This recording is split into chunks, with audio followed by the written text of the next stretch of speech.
She didn't trust anyone. Not commanders. Not medics. Not even the engineers who kept her alive between battles. And she definitely didn't trust me. I could see it in the way her shoulders tensed the moment I stepped into the repair bay, and how her hand hovered near the magnetic lock of her pulse blade, even though she was injured, exhausted, and half her combat armor was fused shut. "Don't touch me," she said. Her voice was steady, but her breathing wasn't. "I won't," I replied calmly, "unless you want to survive." That earned me a sharp glance, silver eyes set in a face marked by old scars, the kind you don't get from accidents. Her armor, black and angular, was scorched along the left side, crystalline plating fractured where an ion round had nearly cored her. Emergency seals were the only thing keeping her upright. She was Valkyr Unit Ceres, 9, one of the Tribunal's most feared enforcers. And I was just a civilian engineer assigned to frontier repairs. We shouldn't have been in the same room, but the station had taken a hit. Power was failing. Medical bays were full. And her armor, custom-built, neural-locked, could only be serviced manually. By someone like me. "You have 5 minutes," she said. "If I sense a threat, I end you." "Fair," I replied, already pulling diagnostic tools from my kit. "If I mess this up, the armor's feedback loop will fry your spine anyway." She hesitated. Then reluctantly she sat. Beginning. The woman inside the armor. Up close, her armor wasn't just protection, it was a prison. Valkyr suits were bonded at the neural level. Once activated, they adapted to the wearer's reflexes, emotions, even fear responses. Over time, many Valkyrs forgot where the armor ended and they began. I'd read the reports. Increased aggression, emotional suppression, trust degradation. Ceres, 9 was a textbook case. As I knelt beside her, I could feel the heat radiating from damaged plating. I moved slowly, deliberately, making sure every motion was visible. "No sudden movements," she warned. "Wouldn't dream of it." My hands hovered just above her shoulder, waiting. She didn't give permission right away. Seconds stretched. The station groaned around us as another distant explosion echoed through the hull. Finally, she exhaled. "Do it." I touched the armor, not her. Yet. The suit reacted instantly, energy rippling along its surface. Warning glyphs flared in my visor as the neural interface detected an unauthorized presence. "Easy," I murmured, not to her, but to the machine. "You're hurt. I'm here to help." She stiffened. "It responds to your voice?" "Everything responds to tone," I said. "Machines just don't pretend otherwise." I began unlocking the external panels, fingers working carefully along the seams. One wrong move and the suit would clamp down, crushing muscle and bone. Her breathing slowed as minutes passed. "You're not shaking," she said quietly. "Should I be?" "Most people do," she replied. "They see what I am." "And what's that?" "A weapon." I glanced up at her face. "No. You're someone wearing one." For the first time since I'd met her, she didn't look away. Middle. The space between touch and trust. The real problem lay beneath the surface. The armor's internal lattice had fused with her biointerface. Removing it abruptly would trigger shock, possibly death. I needed to recalibrate the suit while it was still active, synchronizing it to release instead of restrain. That required close contact. "Next part," I said carefully. "I need access to the spinal ports." Her jaw tightened. "No." "If I don't," I said, "the armor will keep tightening as the power grid destabilizes. It thinks it's protecting you." She laughed softly. "It always does." Silence filled the bay. Then she turned slightly, exposing her back. 5 seconds, she said. "That's all you get." I moved behind her, heart pounding despite my calm exterior. The ports were recessed along the base of her neck, dangerously close to bare skin where the armor had split. I hesitated, just for a fraction of a second. She felt it. "Don't," she snapped. "Don't hesitate."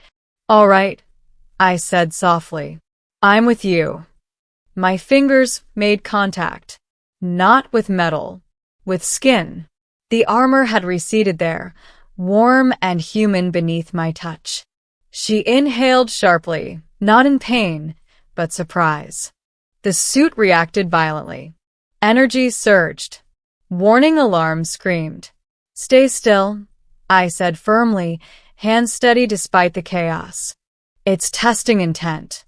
"My intent is survival," she growled. "Then trust me," I replied.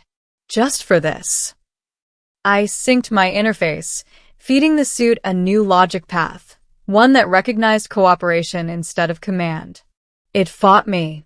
The Valkyr armor was designed to obey hierarchy, not empathy. But I adjusted parameters, rewriting feedback loops in real time, my hands working faster as sweat beaded on my brow. Through it all, she didn't move, didn't flinch, didn't pull away. "You're different," she said suddenly. "How so?" "You don't touch like you're afraid," she said. "Or like you want something." I smiled faintly. "I just fix things." The alarms died down. The armor relaxed. For the first time since activation, Ceres 9's shoulders lowered. The truth under the plating. With the immediate danger past, I continued repairs, carefully sealing fractures and stabilizing power flow. As the armor responded, its grip loosened, not just physically but neurologically. Her voice, when she spoke again, was quieter. "They trained us not to rely on anyone," she said. "Said trust gets you killed." "I've seen the opposite," I replied. "Isolation corrodes faster than enemy fire." She considered that. "You're not tribunal," she said. "You're tech's human." "Independent," I corrected. "I left centralized command years ago." "Why?" I paused. "Because I got tired of fixing weapons instead of people." She was silent for a long moment. Then, unexpectedly, she asked, "What do you see when you look at me?" I didn't answer right away. "I see someone who's been holding herself together far longer than she should have to," I said finally. "And armor that forgot it was supposed to be removable." Her breath hitched just slightly. The final panel disengaged with a soft hiss. The armor's internal restraints unlocked, shifting into standby. She could stand without it forcing her posture. Free, at least a little. She flexed her fingers, as if rediscovering them. "I didn't think it was possible," she whispered. "It was," I said. "You just needed someone to listen to both you and the machine." She turned to face me fully then. For the first time, there was no threat in her eyes. Only curiosity. Ending, when armor becomes a choice.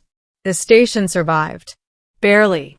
Emergency fleets arrived hours later, driving off the attackers and restoring power. Medical teams flooded the corridors. Tribunal officials followed, eager to reclaim their Valkyr asset. They found Ceres, 9 standing outside the repair bay, without her helmet, without her weapon drawn. She ignored their summons.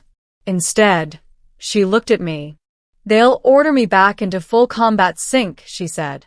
"Erase the adjustments you made." "They can try," I replied. "But the suit has learned something new." "What's that?" "That trust isn't a vulnerability," I said.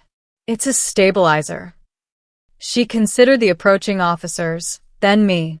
"I don't know how to be anything else," she admitted. "This is all I've ever been." I met her gaze.